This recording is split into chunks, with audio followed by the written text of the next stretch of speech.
So this week on PGA Tour Live, we've got Jake Marsh from Pardon My Take, who is actually a legit broadcaster trying to get in that. He's done some lacrosse stuff. He's done some college basketball, college football stuff for Barstool.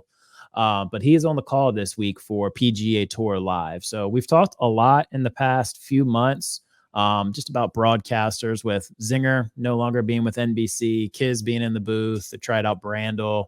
I believe they have Luke Donald in the booth this week out at the Cognizant. So I wanted to throw this out, not so much of as far as broadcasters in the booth, who do you guys like to see, but maybe just some alternate feeds. You know, the Manning cast has been pretty popular over the last couple years. I know they had a down year last year. Some of the excitement has maybe been lost from that.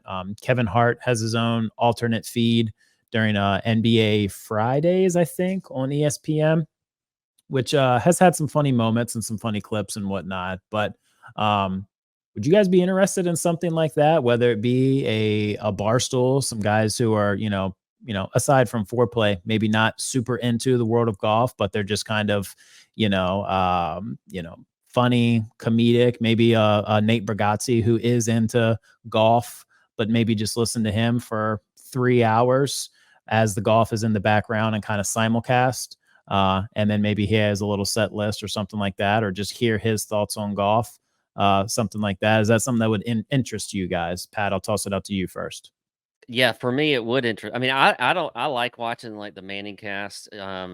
McAfee does like during the college football national championship, and I think the semifinal games, he does a kind of an alternate broadcast too that I think is pretty good. It's not something I like always stick on the whole time, but I like to flip over and kind of see what's going on there. And they also post on social media while they're doing it, so you kind of get to see like, oh wait, I just missed that they were doing that. And so I think an alternate broadcast could be good for golf. I would certainly watch it. I think one of your last things that you said, like Nate Bargatze, I think a comedian would be pretty good, that knows golf though, that at least like can make like kind of like what Charles Barkley does during the match. Like he would make some kind of funny quips here and there about, the game of golf. And, he almost kind of made fun of what announcers say too. Like if an announcer says, well, it's on an upslope, this is an easy shot. And Barkley would say like, I don't understand why that's an easy shot. Or, like he would question that a little bit. So I think having a comedian or like that doing an alternate broadcast would be pretty good. So I would definitely tune in for it, and I'm definitely for it. Yeah, I think so too. I tried to tune into Jake today, and I kept bouncing around on different feeds, and I don't feel like I heard him. So I don't know. I don't know how he's done, but I listen to Pardon My Take quite regularly, and know Jake Marsh, know his nerd nuggets, and know that PMT likes to talk about his hot mom and all that good stuff. So I mean, I like Jake, but I don't know how he did. I'm definitely a fan of the alternate feeds. I don't know that Jake Marsh is probably the guy. Like, I think it would be better if Big Cat or PFT did it. I don't even know they have to know a lot about golf. Like, those guys are just funny, and it could be funnier to hear. I mean, you need somebody on there that knows what they're doing, but funnier to hear people that don't know a lot about golf talk about it. Could be a good time. It involves the tour loosening up and like unbuttoning your effing shirt a little bit and loosening the tie, letting the product, breathe a little bit. And God dang it, like, give us a little side tit, right? We talk about that on the show before. Like, just let's not be so buttoned up. And that means like from a tone, but also like the tour's locked down with it. I bitch about this all the time, the DMCA situation and how they shut down people videoing stuff, highlights from TV or highlights from the golf course they shut down, or videos or whatever. Like, they're the only major tour that does that. They got to stop that, and they got to open it up. So if they were willing to open it up to somebody like Barstool or a Bob Does Sports feed or whatever, like, I think that would be fantastic. We got to grow the game somehow. We got to get people watching somehow. Right now, there's less and less people interested. Maybe we don't have to grow the game, though. Actually, we've definitely been thinking a lot about that. The fact that the grow the game, the golf is a gentleman's game, I think that's the biggest crock of crap I've ever heard. I look back and see, like, when you go out with your buddies, what are you doing? You're usually having, you're drinking, you're out having fun, you're out having a good time. When you go to these events, look at the most popular event on the PGA Tour is the Waste Management Phoenix Open.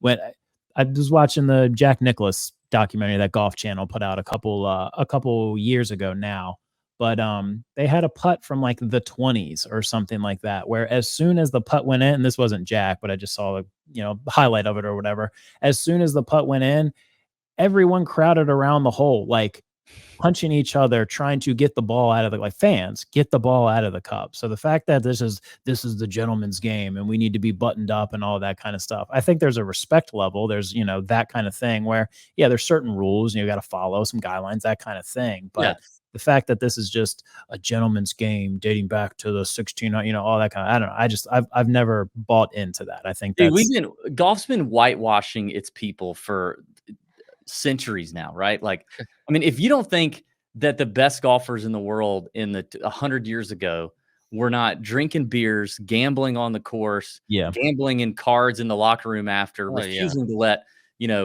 certain people access their club.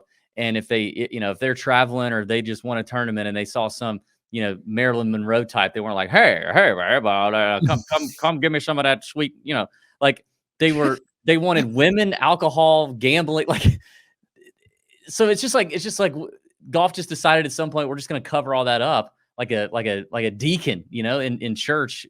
It's just, it's freaking dudes. Like, it's mainly dudes. And we just want to play golf, drink, have a good time and be normal people. These guys are normal people. Right.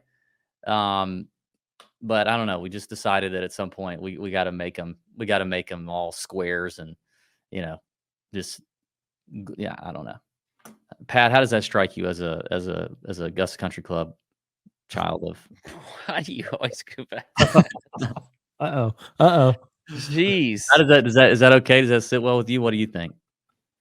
I mean, I agree. I think the golf these days, well, I mean, for a long time has not been a gentleman's game. I feel like that came from like the 1920s when I see pictures of, these golfers with their caddies and they're wearing like full on suits playing golf. And, they're just like, it's just so old school. Like it just, and to be honest, to me, the tour sort of tries to keep that going a little bit. And they just need to, like you said, like, just go ahead and like, let's just be what it is. Let our players be who they are. Don't worry about getting canceled all the time, just like, with anything else out there. And I feel like the tour is just like, I see it, DB, and I see it when we go to a tour event under media credentials. I get more mad about it than DB does. You remember, like, when we were at the Waste Management, like, I can't even remember what it was, but I was just like, because we had to go meet another media guy out there. And I was like, what is this? Like, why are all these handcuffs on us? It's not like we get out there and just, misbehave the whole time and whatever. It's I don't know. A lot of it does tick me off. It's time to loosen the reins a little bit. They were very worried about the tour junkies, and they needed to be more worried about the guy creating the 50-foot high beer snake on 16. Yeah, seriously.